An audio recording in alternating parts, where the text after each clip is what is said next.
তারা এই আন্দোলনকে হাইজ্যাক করতে চায়, এই আন্দোলনকে দলীয়করণ করতে চায়, এই গণ-অভ্যুত্থানকে তারা দলীয়করণ করতে চায়। কিন্তু আমরা বলতে চাই, আমরা যে 17 বছর তারেক রহমানের নেতৃত্বে লড়াই করেছি, সবচেয়ে বেশি ক্ষতিগ্রস্ত হয়েছে বাংলাদেশ জাতীয়তাবাদী দল।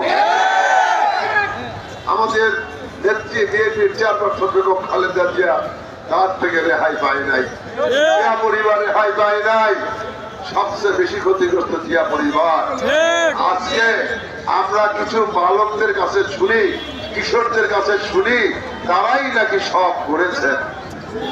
আজকে যে জামায়াত ইসলাম কথা বলছেন, তারই প্রধান ডক্টর শফিক সাহেব বলেছিলেন এই অভ্যুত্থানের মাস্টার মাইন্ড ছিল তারেক রহমান। আজকে তারেক রহমান হিরো ছিল, আজকে তারেক রহমানকে ভিলেন বানানোর বহু চেষ্টা চলছে। তারেক রহমান বলেছেন অবিলম্বে জনগণের মালিকানা জনগণকে ফিরিয়ে দিতে হবে, মানুষের ভোটের অধিকার ফিরে দিতে হবে, মানুষের আইনের শাসন ফিরে দিতে হবে, মানুষের ব্যবসা বাণিজ্য যে ক্ষতিগ্রস্ত হয়েছে এর থেকে এদেশের মানুষকে মুক্তি দিতে হবে। আজকে একটি মহান নির্বাচন চায় না, একটি মহান নির্বাচনকে বাধাগ্রস্ত করছে।